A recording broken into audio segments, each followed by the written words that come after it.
Bienvenidos. En este video hablaremos sobre la metodología fenomenológico-hermenéutica de Max van Manen para la educación. Esto es para la materia Métodos Avanzados de Investigación 1 en el doctorado en educación del 2024, segundo semestre, y es presentado por el grupo 5. El grupo 5 está conformado por Luis Calderón, Miguel Quiroga, Andrea Rodríguez, Miguel Carranza y Marisol Fuentes. Vamos a presentar 8 partes. Estas 8 partes son pues la introducción, fenomenología y naturalismo, principios y características de la fenomenología, fundamentación de la metodología fenomenológica y hermenéutica, la fenomenología hermenéutica en educación, el método fenomenológico hermenéutico y su pertinencia en la educación, la fenomenología hermenéutica como método y finalmente las 4 fases del método fenomenológico hermenéutico. Entonces, iniciemos. Como introducción, tenemos que en la investigación educativa existen diferentes tipos de racionalidades, ¿no? Racionalidades científicas específicamente estamos hablando, que son como diferentes formas de entender el universo, entender el mundo y responder a la pregunta sobre qué se puede comprender, qué se puede entender. Algunas veces estas formas de entender el mundo pueden entrar, digámoslo así, en conflicto, o tal vez no conflicto, sino polémica, pero precisamente por eso eh, una forma de entender es una forma de presentar diferentes alternativas. Entonces, frente a esto tenemos estas 3. La analítico-empírica, que sería la más clásica, la teórico-crítica y la fenomenológico-hermenéutica. En esta última nos vamos a centrar. Entonces, sin más preámbulos, sigamos. La fenomenología hermenéutica la podemos entender de la siguiente forma. Entonces, quisiera que viéramos esta imagen. Esta imagen nos habla de alguna forma de cómo el ser humano piensa su realidad y construye su realidad. Entonces, vemos que tiene diferentes percepciones. Estas percepciones pueden ser auditivas, pueden ser visuales, pueden ser olfativas, pueden ser por medio del tacto, sí, todos los 5 sentidos, e incluso pueden ser ideas, es decir, pueden ser percepciones a priorísticas o pueden ser también externas de la misma experiencia. Pero todas estas percepciones van a entrar a la psiquis y psicológicamente de acuerdo a nuestras características como especie, vamos a formar una serie de ideas, una serie de conceptos, vamos a concatenarlos y de esa forma se logra lo que conocemos como el fenómeno en fenomenología. Entonces, entrando allí, podríamos decir que la fenomenología hermenéutica como método de investigación es una alternativa a la racionalidad numérica y estandarizada propia del paradigma positivista. Es una forma de responder a esta forma un poco muy hermética de entender la ciencia, que es la forma positivista o el paradigma positivista. Por tanto, es una metodología de investigación cualitativa, ¿sí? Estamos hablando de la fenomenología como una metodología de investigación cualitativa fundamentada en el estudio de las experiencias de vida desde la perspectiva del sujeto. Esto es muy importante. Esta forma de investigación no busca datos numéricos, no busca datos de otra forma que no sean las experiencias de vida y la forma en la que los seres humanos constituyen estas experiencias de vida, que ya las veremos más adelante. Aquí, ¿qué se busca? Se busca la comprensión de estas vivencias o de estas experiencias de vida desde los significados que confluyen y los procesos necesarios para que éstas se formen, ¿sí? Entonces, en este sentido, podríamos decir que es un método muy útil para ir más allá de la información cuantitativa y lograr estudiar la experiencia vivida en su complejidad. Y cuando se habla de complejidad se está hablando de estas dos características específicamente. El hecho de que es necesario tomar conciencia del fenómeno que ha llegado a nuestra conciencia y cuáles son los significados asociados a este fenómeno. En este sentido, vemos pues que la forma o el sujeto es alguien muy activo en la generación de conocimiento y por lo tanto tiene una responsabilidad enorme para construir su propio conocimiento, como lo podemos ver un poco en esta caricatura. Entonces, para recolectar la información analizable, se valoran las historias, los relatos y las anécdotas de los sujetos de estudio buscando la comprensión de estas vivencias particulares. Y en este sentido, pues vamos a ir a las palabras de Martínez en 1994, que nos habla un poco más sobre cómo estudiar o cómo pensar los hechos sociales, que son los hechos que pretende estudiar el método fenomenológico hermenéutico. Entonces nos dice que para estudiar los hechos sociales es prioritario concebir las realidades como una dinámica de factores y actores propios, ¿sí? Una dinámica de factores y actores que integran una totalidad organizada, interactuante y sistémica, cuyo estudio y comprensión requiere la captación de esa estructura dinámica interna que la define, precisando el empleo de una metodología cualitativo-estructural, que sería en este caso el método fenomenológico hermenéutico. Entonces vamos a pasar a ver la fenomenología y el naturalismo científico. La fenomenología surge como una respuesta al naturalismo científico de aquel tiempo. Hegel, en 1700, responde un poco, o bueno, Hegel responde a lo que había dicho Kant con su obra Crítica de la razón pura, en donde propone el concepto de fenómeno, pero entendido de dos formas. Una como Phänomenon y otra como Erscheinung. La forma de Phänomenon la podríamos entender como la cosa en sí. Y la forma Erscheinung vendría a ser fenómeno, pero como lo entendemos dentro de la propuesta de la fenomenología, o sea, como ya lo plantea Hegel. Es decir, ¿qué sería el fenómeno en términos de Erscheinung kantiano? Pues el fenómeno sería todo aquello que se muestra de la cosa en sí, que el entendimiento humano es capaz de percibir con sus características limitadas propias de su especie. Entonces, a eso se refiere el fenómeno. Entonces, aquí vemos que Hegel propone la fenomenología como una respuesta al naturalismo científico de su tiempo, caracterizado por sus pretensiones objetivistas. ¿Sí? Para el naturalismo científico, el objeto de la ciencia es hallar las leyes que gobiernan la realidad. Por ello, las personas involucradas en el proceso de creación de conocimiento también se piensan como si fueran eso, objetos de la naturaleza, no como sujetos activos en la construcción de conocimiento, sino objetos de la naturaleza que hacen parte de todo lo que se puede encontrar en la naturaleza, más no de la creación activa del conocimiento. En ese sentido, el sujeto de conocimiento como objeto de la naturaleza representaría a la realidad tal cual es. Y esto es lo que nos dice la fenomenología, que ahí hay un problema, y este problema corresponde como que presenta diferentes tipos de interrogantes al mismo concepto de objetividad como es pensado dentro del naturalismo.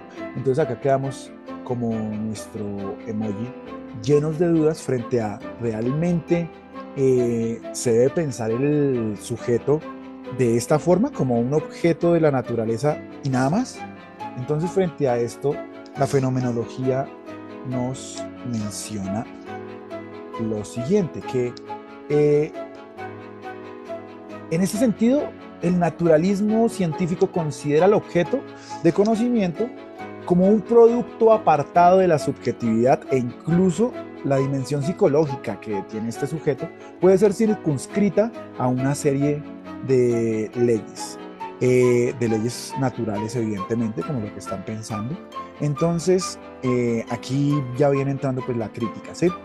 Eh, la fenomenología frente a esto es una crítica frontal a esta visión, pues reivindica la importancia capital de la subjetividad humana eh, y su conciencia en los procesos de construcción de conocimiento científico. Entonces, frente a esto, podemos ver que la fenomenología se muestra como una alternativa, no es un proceso complementario, sino es una alternativa, es una forma de trabajar específicamente con conceptos, con ideales, con valores, es decir, con aquellas cosas del conocimiento que son intangibles o que no son medibles de acuerdo a la concepción del naturalismo clásico, ¿sí? Entonces plantea como metodología la fenomenología insiste en la necesidad de abordar la vida activa de construcción de sentido de la subjetividad humana como fundamento de todo conocimiento científico. ¿Sí? En otras palabras, si el naturalismo científico busca excluir la subjetividad para favorecer el principio de objetividad, la fenomenología responde que es imposible desarrollar conocimiento científico sin ir al origen de este conocimiento. ¿Y este es cuál? Que todo objeto de conocimiento se forma en una conciencia o es formado en una conciencia. Sin objeto de conciencia no hay objetividad posible, ¿no? Ni siquiera se podría pensar el fenómeno si no hay un objeto de conciencia. Por ello, la fenomenología apunta al estudio de los contenidos de conciencia. Acá lo podemos ver. Apunta al estudio de los contenidos de conciencia y sus procesos de formación para comprender mejor o lo mejor posible el fenómeno que se ha dado, que nos ha, o bueno, la serie de información que hemos recibido y que hemos constatado o hemos conformado como un fenómeno en la conciencia. Dadas las características de los objetos de conocimiento, las ciencias humanas y sociales, entre ellas la pedagogía, la fenomenología hermenéutica se adapta muy bien a estos procesos. Es una forma de investigación que sirve mucho para las ciencias humanas y sociales y especialmente para la práctica pedagógica, y esto lo veremos un poco más adelante cuando ya pasemos a Feynman y a la fenomenología hermenéutica dentro de la educación. Entonces, sigamos con los principios y características de la fenomenología. Entonces, en un primer momento, como les estaba mencionando, sale sale Hegel, y Hegel es el primero en que nos menciona sobre una filosofía llamada fenomenología. Él desarrolla la fenomenología como una escuela filosófica, ¿sí? Pero entonces es su pupilo, Edmund Husserl, la persona encargada de volver esta escuela filosófica que había planteado Hegel y transformarla. Bueno, Hegel la planteó en su obra La fenomenología del espíritu, y estamos hablando más o menos de la última mitad de 1700 y principios de 1800. Con Husserl ya estamos hablando entre la mitad de 1800 y la segunda mitad de este 1800. Y Edmund Husserl era un personaje muy interesante porque es un filósofo y matemático que estaba muy preocupado por cómo crear o cómo establecer las bases para una metodología que permita que la filosofía se convierta en una forma rigurosa de producir el conocimiento científico. En ese sentido, de la misma forma que las matemáticas, de la misma forma que incluso la filosofía natural de ese entonces, que es lo que actualmente llamamos física o ciencias naturales. Entonces Edmund Husserl quería desarrollar esto. Entonces es Husserl el que coge la apuesta filosófica de Hegel y la desarrolla en términos de un método científico o una metodología de trabajo científico, de investigación científica. Y lo hace a partir de un principio muy interesante que vamos a ver acá. Plantea el principio de la epogé. ¿Qué es la epogé? Pues bueno, el principio fundamental de la epogé es un concepto de la Grecia antigua viene del pirronismo antiguo y significa específicamente la suspensión del juicio, la capacidad de pensar y adquirir conocimiento suspendiendo el juicio para evitar los prejuicios y lograr acceder a la pureza del conocimiento, como lo mencionaban también en este entonces. De pronto esta visión del pirronismo viene o se reinterpretó desde el platonismo, pero lo que nos interesa acá es cómo entiende este concepto de la epogé la fenomenología. Entonces, en este sentido, la fenomenología nos dice que este principio se fundamenta en que la cosa en sí existe más allá de si es o no percibida. No obstante, nuestro entendimiento está limitado por nuestra naturaleza subjetiva y nosotros interpretamos el mundo desde nuestras posibilidades. De modo que lo que llega a nuestro entendimiento es nuestra forma de pensar la cosa en sí, pero no es propiamente ella, es el fenómeno de ella. Entonces, esto es muy importante porque esta es la forma en la que piensa la epogé, la fenomenología.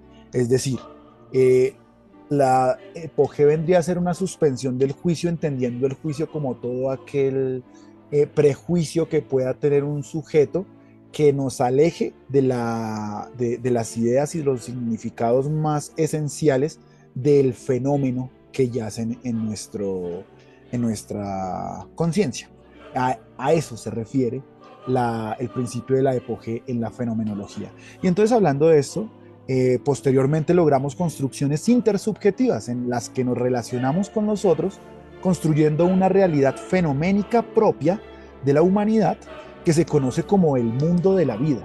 En alemán, este concepto es el Lebenswelt, que se puede traducir como el mundo de la vida, y es un concepto muy importante tanto para Hegel como para Husserl, como para incluso Heidegger, lo utiliza muchísimo, para Jean-Paul Sartre, por supuesto para Van Manen, para Merleau-Ponty y para todos los que tienen que ver con trabajo en fenomenología.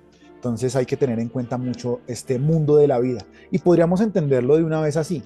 El mundo de la vida es el mundo fenoménico, es la realidad fenoménica, lo que los seres humanos podemos alcanzar y entre las cuales, y el plano en el cual se construyen las construcciones intersubjetivas, ese es el mundo de la vida. Y este está opuesto al Welt, o sea, al mundo de las cosas en sí, que es lo que tiene como una representación o cierta forma de entenderse como en el concepto clásico de universo, aquel espacio en donde todo aquello que existe. Entonces, frente a esto, nos dice la fenomenología que la práctica de la epogé es buscar lograr la mayor aproximación posible a la realidad de la cosa en sí a través del análisis del fenómeno como objeto de la conciencia, filtrando los prejuicios subjetivos. Y ante esto también se nos dice que esta filtración es necesaria, pues el fenómeno debe comprenderse en forma holística, como una construcción subjetiva que contiene una esencia significativa de la cosa en sí. Esto es lo que busca la fenomenología, esa esencia significativa de la cosa en sí, representada en el fenómeno. Entonces, en este sentido, se debe hacer algo que es otro de los principios de la fenomenología, que se llama la reducción fenomenológica. Esta reducción fenomenológica tiene que ver, por ejemplo, con lo que haría el docente con sus estudiantes. El docente, dentro de esta perspectiva, y ya lo vamos a ver más adelante con Van Manen, el docente dentro de esta perspectiva es la persona que se encarga de estudiar la realidad y el proceso educativo de sus estudiantes, pero tiene que hacerlo suspendiendo el juicio, es decir, practicando la epogé, para así poder entender el proceso de cada uno de sus estudiantes, entender los significados que están ahí inmersos, entender la esencia de lo que es este proceso evitando los prejuicios, evitando todas esas cargas prejuiciosas que pueda tener. Y ya veremos más adelante qué entiende la fenomenología por prejuicios, pero en este sentido, ese quitarnos todos los prejuicios, o sea, todas las miradas de juicios anteriores a conocer y estudiar el fenómeno en su realidad fenoménica, es lo que llamamos la reducción fenomenológica, o sería algo así. La reducción fenomenológica implica hacerse consciente de cómo la experiencia vivida se forma en la conciencia a nivel subjetivo, para así lograr un análisis más acertado del fenómeno y extraer de allí su estructura significativa objetivable. Por eso, Husserl proponía que la fenomenología es una forma de realizar una filosofía y las ciencias humanas y sociales mucho más objetivables y científicamente rigurosas. Entonces, frente a esto, podemos ver lo siguiente, ¿no? Eh,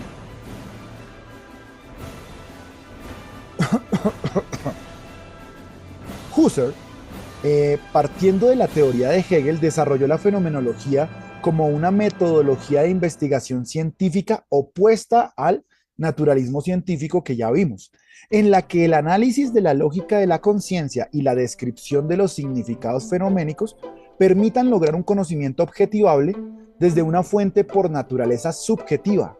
Además, la fenomenología reivindica el papel participante del investigador en la producción de conocimiento. Esto tiene mucho que ver con la crítica que estábamos planteando inicialmente, en donde ese dualismo sujeto-objeto era un problema. Acá este dualismo sujeto-objeto se va superando rápidamente. Entonces, veremos más también que nos dice la teoría. Escudriñar los objetos de conciencia eh, para comprender los significados del fenómeno y a su vez comprender la lógica de la formación de estructuras significativas a nivel subjetivo es fundamentalmente un proceso de interpretación activa. Acá lo podemos ver. Por ello, desde la escuela fenomenológica surge un método enfocado en la interpretación, la hermenéutica. Entonces, como podemos ver, la hermenéutica tiene ahí ya nos encontramos en fenomenología y hermenéutica. Y vamos a ver que hay dos formas de entender la hermenéutica. Uno es la hermenéutica como una disciplina que tiene que ver con la traducción y con la interpretación translingüística, que es la forma más clásica, y entonces ahí podemos ver la escuela de Abisinia y los romanos, etcétera, todo esto estas traducciones que empezaron a hacerse de la misma aritmética árabe, y después las traducciones y las reflexiones en torno a las traducciones que se empezaron a dar cuando se dieron, digámoslo así, sí, las traducciones de lo que venía desde el mundo griego cuando el Imperio Romano desea apoderarse pues de esta influencia griega. Entonces, desde allí podemos hablar de hermenéutica. Más después de eso, en la Edad Media, la hermenéutica se queda mucho en la teología, pero la hermenéutica moderna viene a cambiarlo todo porque ya viene a desarrollarse de otra nueva forma. Entonces, al principio, vamos a ver que, veámoslo así, la hermenéutica tiene raíces en la teología, en la filosofía, en la lingüística y en la historia. Dentro de la hermenéutica moderna podemos mencionar a personajes como Schleiermacher y al mismo Dilthey, que fueron los que desarrollaron una versión moderna de la hermenéutica, enfocándose en los procesos de comprensión desde una filosofía de la interpretación. Esta es como la apuesta moderna de la hermenéutica. Sin embargo, después nos encontramos con este señor, este señor que fue un genio y que fue también una de estas personas muy importantes dentro de la tradición filosófica moderna, o bueno, ya no moderna, yo diría más contemporánea, incluso actual, eh, que se llama el señor Hans-Georg Gadamer. Eh, Él desarrolla una teoría enfocada en la influencia del lenguaje y la cultura en la interpretación de objetos de conciencia, estableciendo las bases de la fenomenología hermenéutica contemporánea con su obra Verdad y Método. Para los que quieran ver videos complementarios, hemos subido algunos links para que puedan ir y visitarlos. Entonces, con Gadamer empezamos a ver lo que es ya la fenomenología hermenéutica, es decir, como método. Eh, entonces, dentro de lo que he dicho básicamente es lo siguiente. La hermenéutica con Schleiermacher y con Dilthey es una filosofía de la interpretación, pero con Gadamer no es solo una filosofía de la interpretación, sino que ya se vuelve una escuela de la fenomenología y se plantea la hermenéutica desde los principios básicos de la fenomenología, es decir, se plantea la hermenéutica desde la reducción trascendental, desde el concepto de fenómeno, desde el concepto de Lebenswelt o de mundo de la vida y el concepto de Welt como el mundo o el lugar de la cosa en sí. Pero entonces acá ya se hablan de otros tipos de cosas, ya se habla de la influencia del lenguaje y la cultura en la interpretación de los objetos de la conciencia. Y esto tiene que ver mucho con la teoría del maestro de Gadamer. El maestro de Gadamer era Martin Heidegger y Heidegger solía decir, especialmente el tercer Heidegger, solía decir que el lenguaje es la casa del ser, cuando hablaba de ontología fenomenológica. Decía que el lenguaje es la casa del ser. Y en ese sentido es que empieza Gadamer a desarrollar su teoría de la hermenéutica fenomenológica. Entonces, hasta allí llegamos con la fundamentación de esto y entramos en la fenomenología hermenéutica en educación.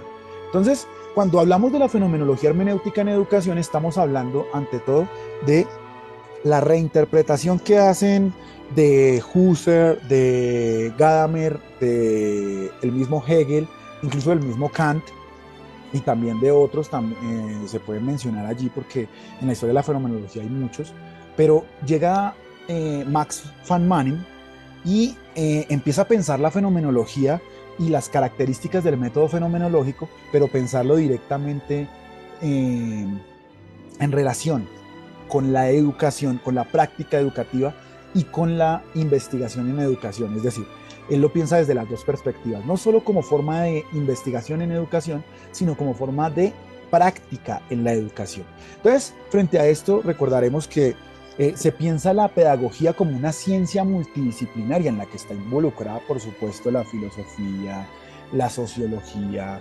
la psicología, por supuesto, y también la neuropsicología en los últimos años que ha venido con mucha fuerza y con una forma de ver la pedagogía muy interesante porque nos muestra también cómo aprende el cerebro y cuáles son las características del funcionamiento del cerebro para el aprendizaje. Entonces, todo esto tiene que ver con la forma en la que pensamos la pedagogía. Pero entonces cuando hablamos de pedagogía hablamos de una práctica que se apoya en acciones y procedimientos o acciones, procedimientos y métodos que sean prioritarios para la solución de problemas existentes en el proceso de enseñanza y aprendizaje. Es decir, para eso queremos pedagogía, para mejorar el proceso de enseñanza-aprendizaje, para hacerlo cada vez mejor, para aprender a enseñar y para aprender a aprender. Los dos procesos se necesitan uno al otro. Entonces, frente a la pedagogía y frente a la fenomenología hermenéutica, Van Manen dice lo siguiente.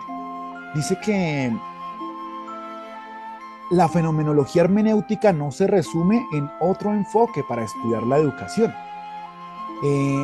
sino que es una metodología que permite comprender directamente la experiencia pedagógica concreta en su complejidad particular y generar las adaptaciones necesarias según las necesidades de los estudiantes o el proceso en general.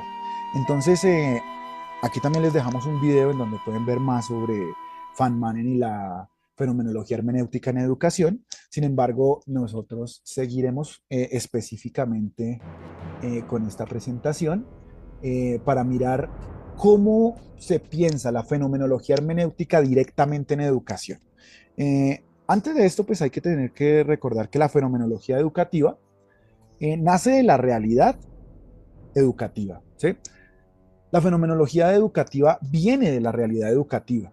Por medio de la reducción fenomenológica descriptiva y el análisis hermenéutico, el educador puede identificar los aspectos más importantes eh, del proceso que lidera y optimizar ese proceso usando la observación como las estructuras significativas que emergen del proceso o también las estructuras significativas, es decir, eh, se puede utilizar de las dos formas, ¿sí?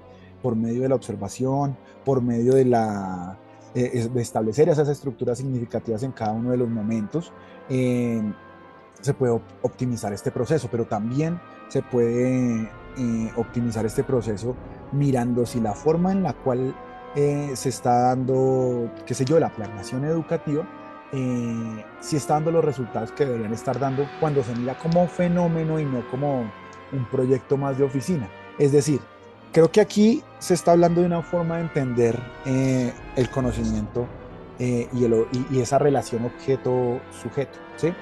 Recuerden que la relación objeto-sujeto, ese dualismo que lo separa, eso es algo propio del naturalismo científico. En la fenomenología, y especialmente la fenomenología educativa que nos propone Feynman, no estamos hablando de ese tipo de dualismo. De hecho, ese dualismo se supera, ¿sí? Porque ya no estamos hablando de un objeto de conocimiento pasivo y un sujeto de conocimiento también pasivo. Estamos hablando de que los dos de alguna forma están entrelazados, están eh, interrelacionados y que los dos tienen unas características específicas, y este método lo que busca es precisamente eso, cómo lograr entender esos objetivos, esos contenidos de conciencia, y cómo quitar todas las características que tienen que ver con prejuicios para poder llegar a la esencia del significado o las estructuras significativas que emergen del proceso. Entonces, en este sentido, vamos a seguir. Eh, Teniendo en cuenta esto, eh, nos dice Feynman en que partiendo de un conjunto de experiencias subjetivas, eh, perdón, partiendo de un conjunto de experiencias subjetivas, la fenomenología educativa busca aspectos invariables que apunten a la esencia del fenómeno de estudio, evitando prejuicios, llegando así a sus aspectos más generalizables, objetivos y significativos.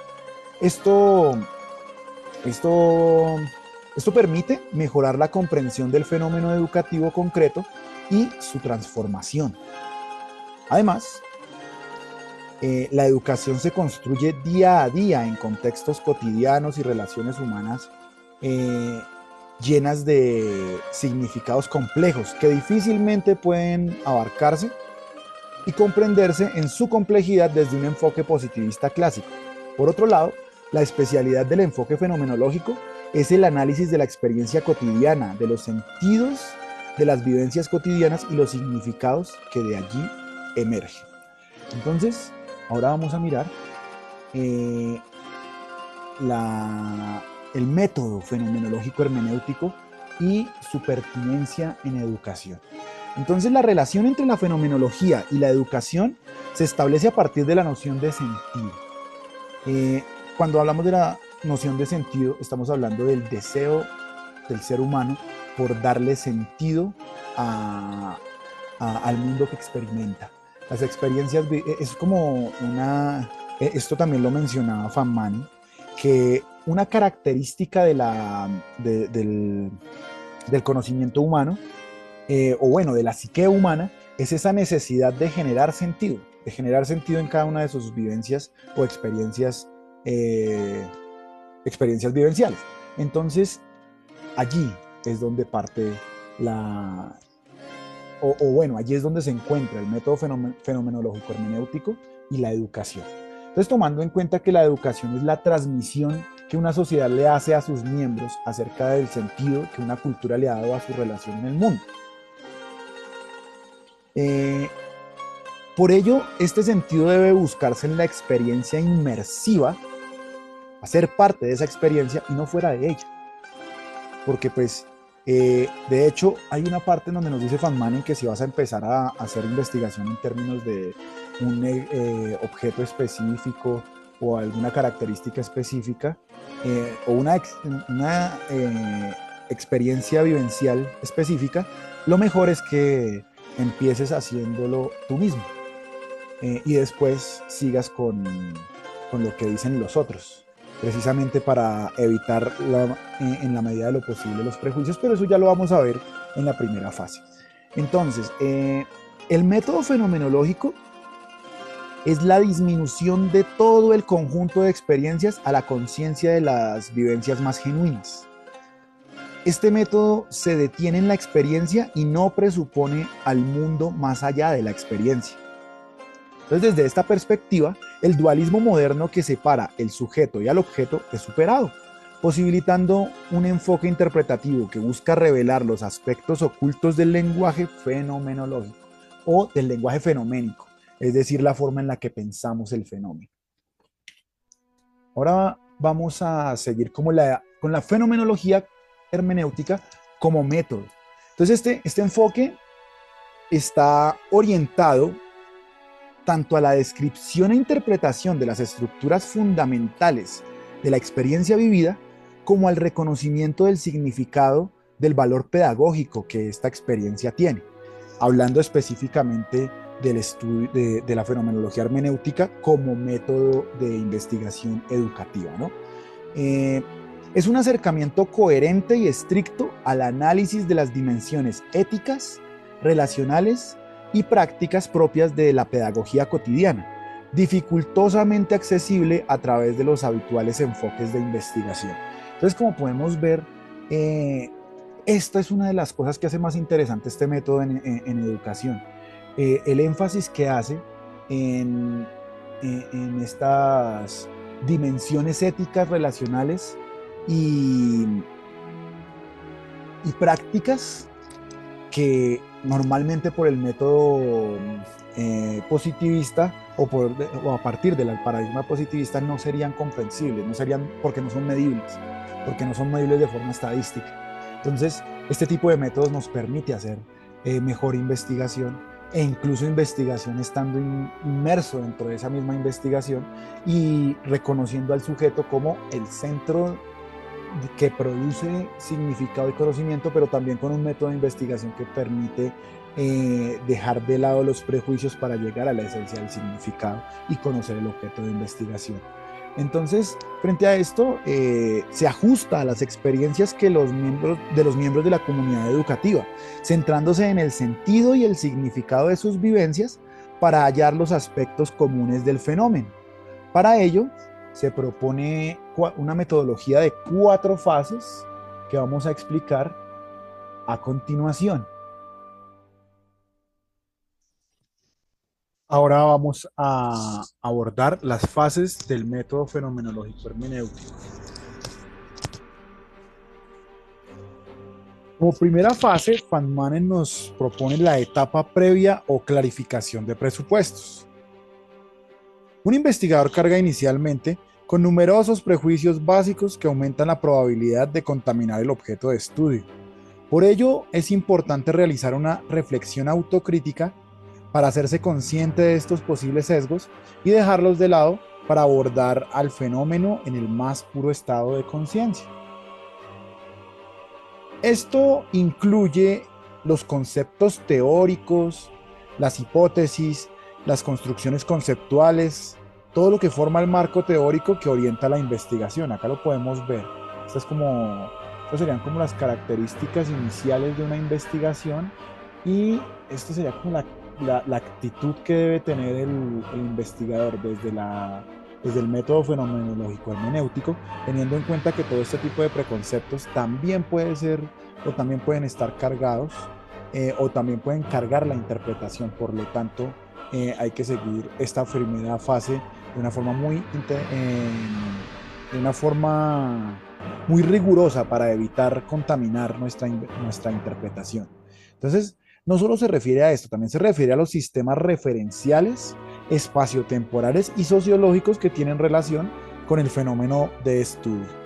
Es necesario hacerlos explícitos y darle su lugar metodológico por medio de un proceso de preguntas y respuestas en torno a nuestra actitud frente a ellas para dejarlas de lado al momento de interpretar las experiencias que se estudian.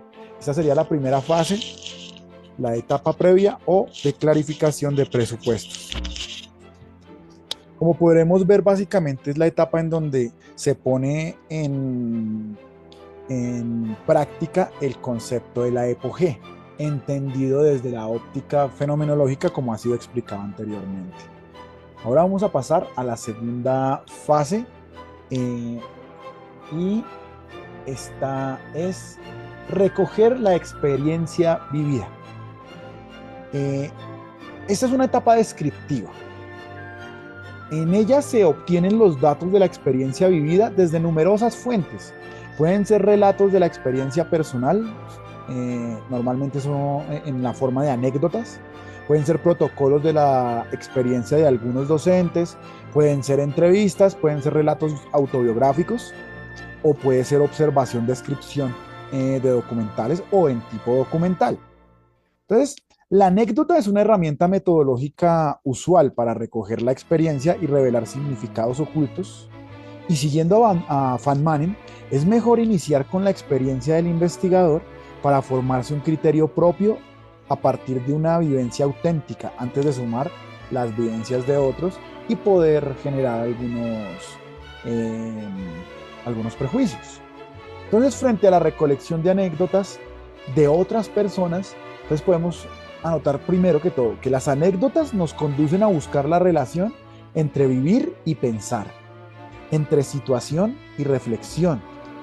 Las anécdotas son narraciones significativas para la pedagogía, especialmente por su funcionamiento como casos vivenciales que nos permiten llevar a cabo una reflexión pedagógica. Esto lo podemos encontrar en la publicación de 2003 de Van Manen, que dejaré al final en las referencias. También en su página 82 de esta misma publicación, Van Manen, tanto Van Manen como Ayala en 2008 en la página 416, nos proponen tener en cuenta los siguientes puntos al realizar una encuesta descriptiva.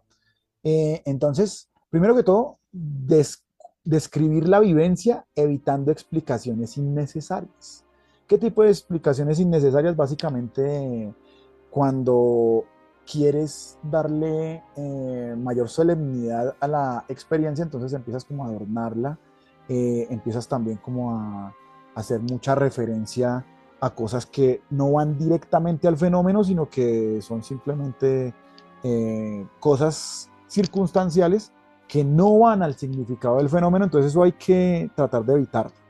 Detallar la experiencia como un estado mental, es decir, yo sentí, yo pensé, más que todo eso, ¿no? Como emociones y sentimientos, porque básicamente toda experiencia o todo concepto que es como un objeto de la conciencia es un estado mental. Entonces la mejor forma de recuperar esa información es por medio de la descripción como un estado mental. Por otro lado, nos recomiendan centralizarse en un objeto específico de la experiencia para hacer más llevadera la forma de explicación y de exposición en este sentido. Entonces, también para tener en cuenta en estas entrevistas sería concentrarse en las sensaciones corporales de la experiencia, porque esto es una manera también como de llevar la experiencia al plano sensorial más inmediato, y eso nos permite como llegar a esas características más cercanas a la estructura de significado de esta experiencia o a la esencia del fenómeno. También focalizarse en experiencias con la intensidad de la novedad. Cerebralmente es mucho más útil o cerebralmente causa más impacto lo que resulta nuevo que lo que ya resulta usual. Entonces, por eso se habla de la intensidad de la novedad. Y por último, evitar adornar la narración con eufemismos y grandilocuencia innecesaria. porque en esta etapa no sirve, no es útil. En esta etapa lo que hace es precisamente cubrir o hacer que esa esencia significativa se diluya. Entonces, eh, siguiendo con ello, ya hemos hablado sobre la entrevista, pero entonces tenemos que hablar que hay dos tipos de entrevista. Tenemos la entrevista de profundidad y en ella se plantea un protocolo de preguntas y respuestas que buscan mejorar la comprensión del fenómeno de estudio, comprendiendo que parte de la forma de interpretar esta información proviene de la biografía del sujeto entrevistado. Entonces, en este sentido, sí vale la pena entender. Es decir, cuando el investigador ve que parte de la forma en la que esta persona está narrando su experiencia tiene que ver con características de cómo interpreta el mundo y cómo interpreta la vida desde su pasado y desde su biografía, entonces es bueno llegar hasta allí. Y para eso eh, sirve la entrevista de profundidad. Aclaro, es bueno llegar hasta allí para tener mejores herramientas de comprensión en caso de que tengan que explicitarse para que ellas no nos lleven a una interpretación errada del fenómeno, sino que nos lleven a esa esencia del fenómeno que se nos pide en la fenomenología.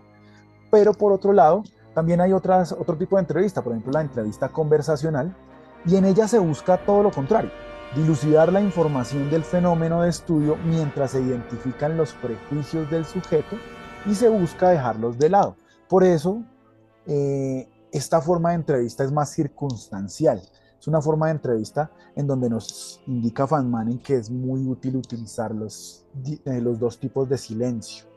¿Sí? ¿Cuáles son los dos tipos de silencio? El literal epistemológico, que es el silencio que te invita a extenderte, que te invita a hurgar dentro de la memoria esas características o esas particularidades que de pronto no has dicho, no has mencionado, pero que podrían ser buenas para el ejercicio de reducción fenomenológica que se está desarrollando o el ejercicio de anécdota que se está desarrollando. Entonces, allí es donde entran los silencios a plantearse. Entonces, el literal epistemológico es ese, el que te invita a extenderte de forma cortés y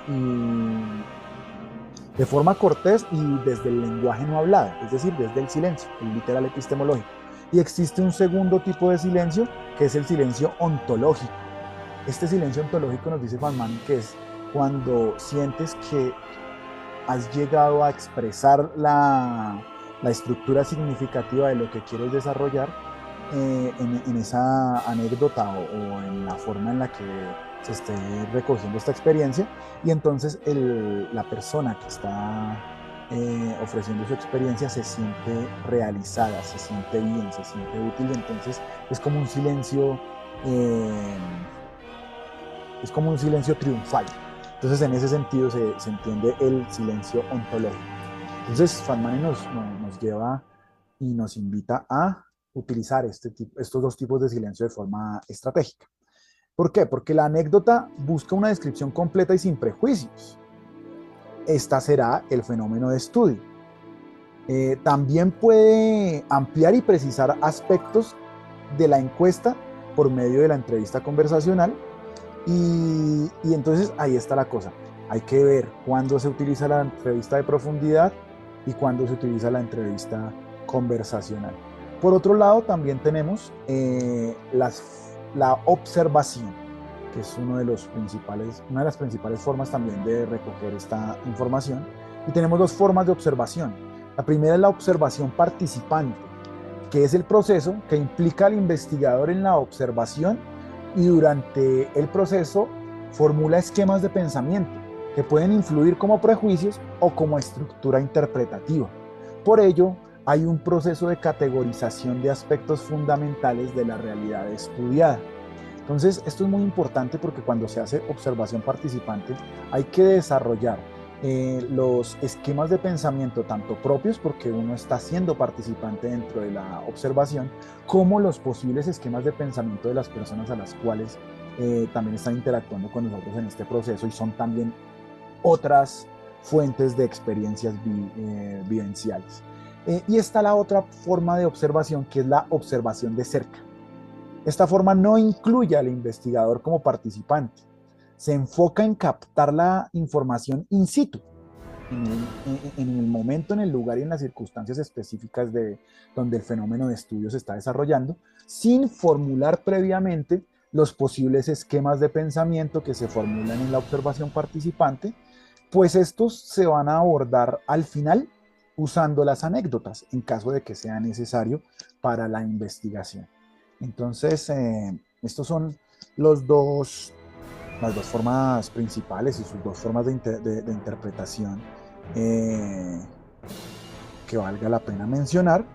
Y ahora vamos a pasar a la tercera fase del método fenomenológico hermenéutico, que consiste en reflexionar acerca de la experiencia vivida y se le considera como la etapa estructural. Su propósito es realizar una reflexión. ¿Qué tipo de reflexión? Una reflexión fenomenológica para aprender. Acá no hablo de aprender en su sentido usual, hablo de aprender en su sentido fenomenológico, es decir, viene de la raíz aprehensión. Y ¿dónde quedé? Así, que su propósito es realizar una reflexión fenomenológica para aprender el significado esencial del objeto de estudio. Ante todo, esto es lo que queremos hacer acá. Reflexión para captar, aprender el significado esencial del objeto de estudio. Parte de este proceso es reflexionar en la idea de algo desde la experiencia propia de este algo, para lograr captar sus características fundamentales más allá de las ideas preconcebidas de él. Por eso este tipo de método, ante todo, es muy empírico.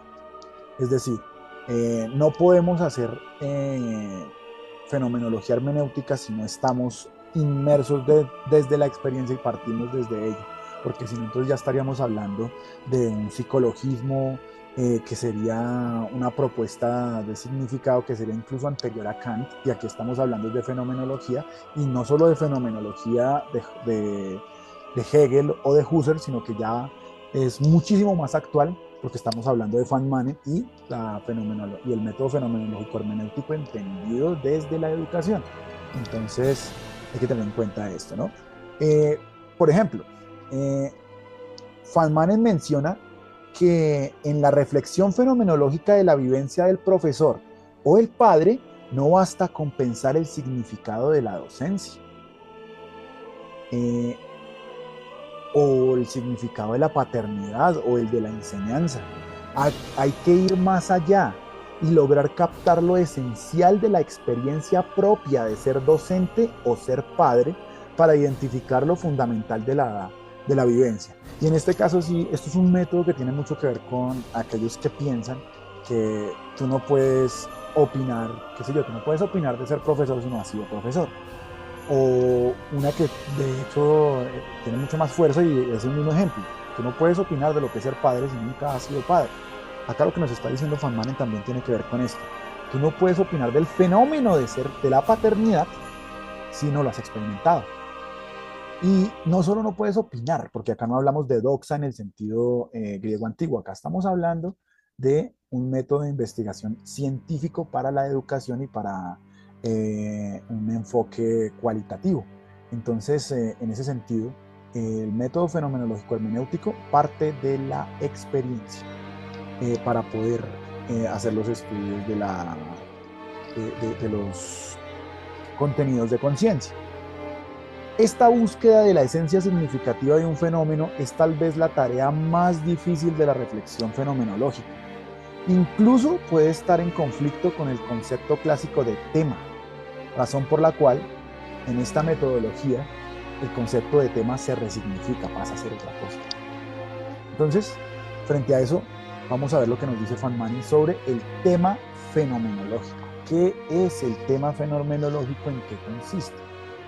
Entonces, dentro de la concepción clásica, Tema se refiere a una delimitación estructurada y condicionada, incluso mecánica, protocolar y documental, de formulaciones conceptuales y afirmaciones categóricas en las cuales se enmarca la investigación. Esta es la forma en la que se piensa tema por ejemplo, en el paradigma eh, positivista. Pero para la fenomenología este concepto es otra cosa. Para la fenomenología, este concepto parte de otra forma de entender esto. Este concepto incluso es irrelevante según Feynman, ya que no se pueden comprender la experiencia vivida a partir de abstracciones conceptuales. En otras palabras, Feynman no cree en los conceptos como tal. Es decir, los conceptos en su forma lingüística. Feynman dice que para el método fenomenológico hermenéutico, los conceptos en forma lingüística son simplemente abstracciones conceptuales y en ese sentido no hablan de la experiencia vivida. Esto es una de las principales diferencias que se pueden encontrar entre el método fenomenológico hermenéutico de Feynman y, por ejemplo, el método fenomenológico de Gadamer, porque en Gadamer es todo lo contrario.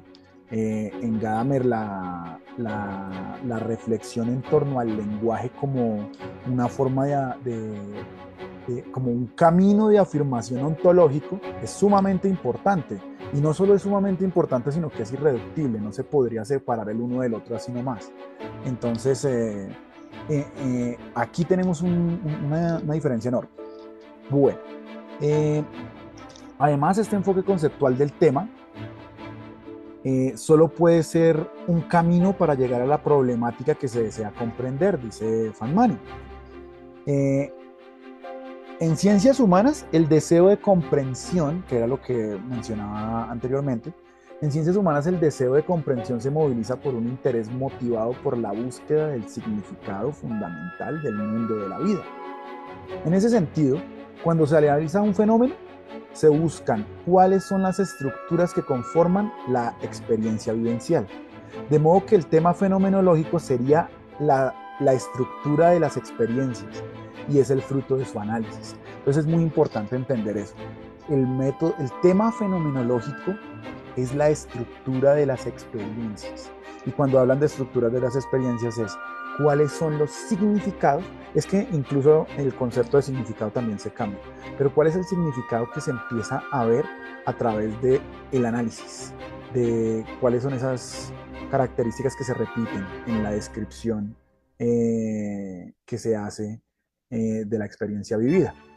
Entonces, no solo el concepto de tema se modifica, también se modifica el concepto de significado, pues para Feynman implica el acto de reflexionar situaciones concretas. Por ejemplo, los conocimientos pedagógicos son solo abstracciones conceptuales hasta el momento en el que los aplicamos en la reflexión de una situación concreta de un niño, nuestro estudiante o nuestro hijo. Entonces, en ese sentido, para Feynman, él no piensa el significado en términos de nuevo lingüísticos, no. Él piensa el significado en términos de cómo estas ideas cobran importancia en el momento concreto en el cual tienen que ser utilizadas o no. E incluso cómo estas ideas pueden resignificar la noción inicial o cómo pueden comprobar la noción inicial. Entonces, a eso es a lo que se refiere Feynman con el significado, y es algo muy diferente, por ejemplo, a la noción de significado del pragmatismo, de la filosofía del lenguaje, de muchas de estas escuelas que han estudiado, por ejemplo, los padres de la lingüística. Por ejemplo, si tú le dices esta noción de significado, qué sé yo,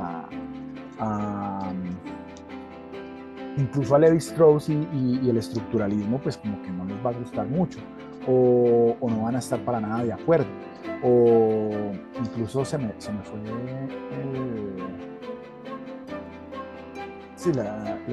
el estudio del significado del significante. Bueno, se me fue en este momento el autor, pero bueno, sigamos. Entonces,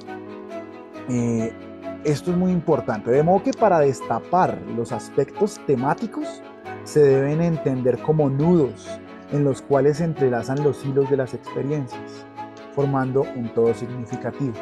Esta frase está tomada del artículo de Foster de 2019 que también encontrarán en las referencias finales.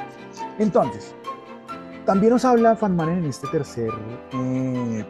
tercera fase de la comprensión de la experiencia, cómo elaborar significados de un mismo hecho. Y para eso Fandman nos propone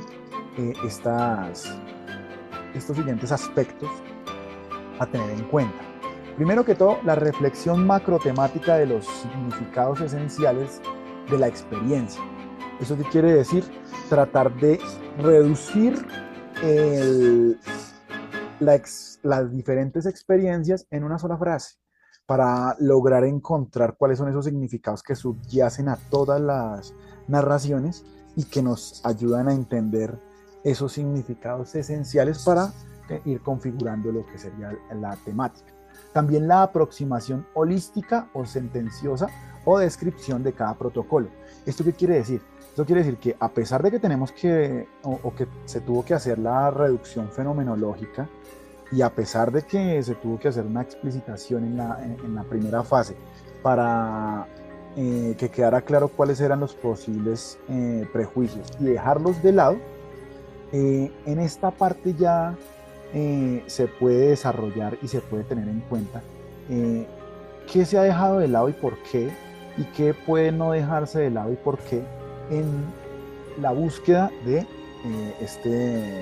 esta esencia significativa. También la reflexión microtemática de los significados esenciales de la experiencia, y esto también tiene que ver con el ejercicio de transponer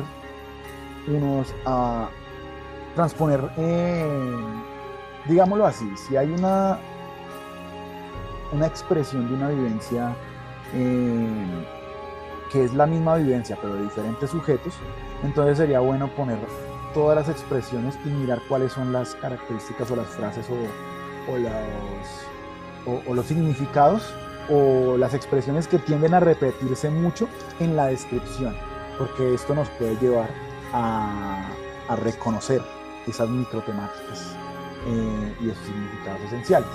También habla de la aproximación selectiva o de marcaje, que quiere decir que todo texto tiene una forma en la cual uno puede mirar entre líneas y establecer cuáles van a ser como las cosas más importantes para llegar a nuestro objetivo, que en este caso sería el análisis de los contenidos de conciencia. También la delimitación de unidades temáticas naturales. Esto se habla de aproximación lineal. ¿Qué son las unidades temáticas naturales? Como acabamos de decirlo, serían esas estructuras significativas que empiezan a hacerse explícitas cuando se van analizando. Determinación del tema central que domina cada unidad temática. Entonces, cuando hablamos de cada unidad temática, estamos hablando precisamente de estructuras de significado. Recordemos que dijimos que los significados eran esas características o esas ideas que hacen importante una experiencia vivencial. Pues en ese sentido, los temas o el tema central de cada unidad temática vendría a ser eso. Vendría a ser esos nudos en los cuales se enredan cada uno de los hilos que nos revelan el significado. Entonces ahí ya estamos llegando de los significados plurales al tema central de cada unidad, y de allí pasamos a la expresión del tema central en lenguaje científico. Es decir, ahora sí, ya tenemos una estructura significativa o una serie de estructuras significativas que nos explican el fenómeno. Entonces ya podemos hacer incluso una retroalimentación junto con teoría, una discusión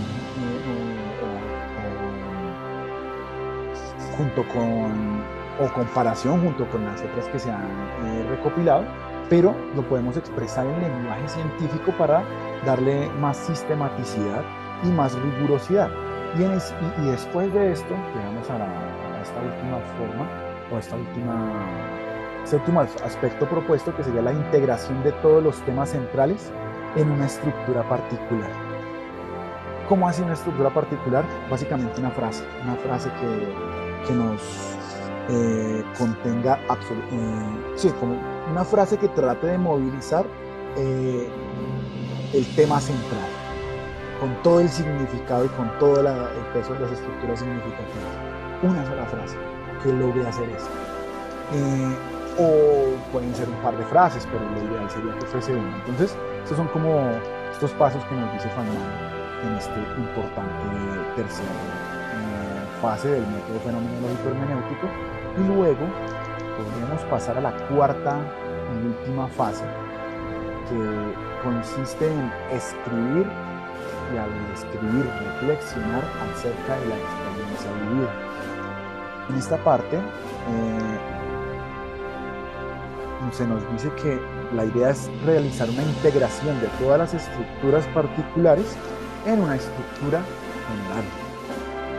Finalmente, el objetivo es tomar todas las estructuras básicas del fenómeno en cada sujeto participante y superponerlas, de tal forma que se logre crear una narrativa unitaria, una síntesis de lo fundamental que agrupe los aspectos coincidentes de la forma más completa posible.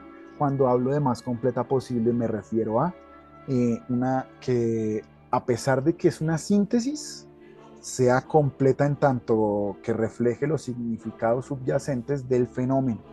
Porque si vamos a cortar cosas muy importantes de los significados subyacentes del fenómeno solo para mejorar la síntesis, pues entonces estamos mejorando algo estilístico, sacrificando uno de los principales objetivos del método fenomenológico hermenéutico. Es decir, aquí lo principal es lograr la descripción del fenómeno y de las estructuras significativas del fenómeno lo más completo posible. Y de aquí pasamos y es acá donde pasamos de la descripción subjetiva y el análisis intersubjetivo a la descripción general unificada. Vamos de lo subjetivo a lo universal, a lo objetivable. Y de esta forma es que crearemos lo que Van Manen denomina el texto fenomenológico de la investigación. En palabras de Van Manen, el objetivo de diseñar una descripción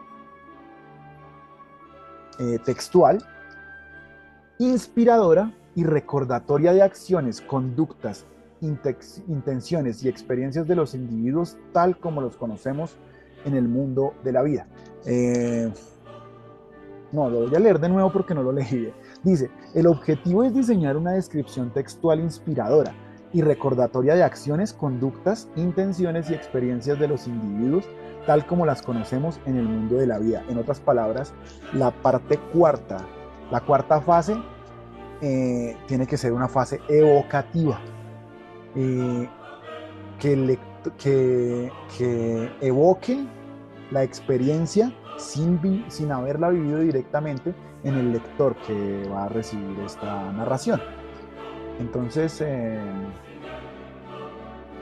bueno, todavía no. Entonces, por ello han de incluirse la dimensión del significado expositivo, es decir, el corpus temático del habla y la escritura usados en la descripción y el análisis, y la dimensión no cognitiva, es decir, la cualidad expresiva del texto. Por ello, en el segundo punto sí es bienvenido el lenguaje poético. Es decir, en esta parte, cuando hablamos de la descripción inspiradora, sí es necesario incluir el lenguaje poético, sí se puede expresar y sí se pueden ya utilizar licencias para embellecer el texto y para generar evocaciones, porque esa es la idea.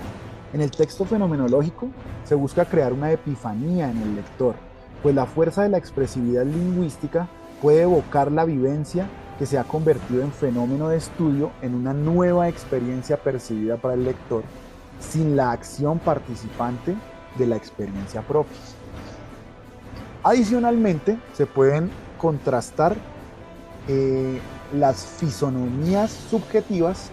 Van Manen llama fisonomías a a la articulación de diversos temas fenomenológicos de cada una de las unidades, eh, o a la articulación de una estructura significativa expresada en forma de tema de cada uno de los sujetos que hacen parte de esta investigación. Entonces eso sería una fisonomía subjetiva. Se pueden contrastar estas fisonomías subjetivas y la general, es decir, la que en esta cuarta fase hemos logrado unificando todos los relatos, con otras investigaciones fenomenológicas para robustecer la dialéctica reflexiva y finalmente presentar como resultado un texto fenomenológico más completo. En otras palabras, acá nos están diciendo que esta es la fase en donde se pueden utilizar el marco teórico para hacer, especialmente si se trata de investigaciones fenomenológicas de la misma naturaleza, para robustecer la dialéctica. Y esta dialéctica reflexiva es muy importante porque recordemos que este es un método fenomenológico, es decir, viene de Hegel. Y cuando hablamos de Hegel, en términos metodológicos, tenemos que hablar de la dialéctica hegeliana. Entonces la dialéctica hegeliana hace parte del método fenomenológico en su inicio, entonces también hay que tenerlo en cuenta en el método fenomenológico reinterpretado por Feynman para que haya este ejercicio de contrastación entre tesis, antítesis y síntesis, que será una nueva tesis. Y con esto hemos terminado las 4 fases del método fenomenológico hermenéutico. Muchas gracias y hasta la próxima oportunidad. Esto ha sido el grupo 5 y muchas gracias.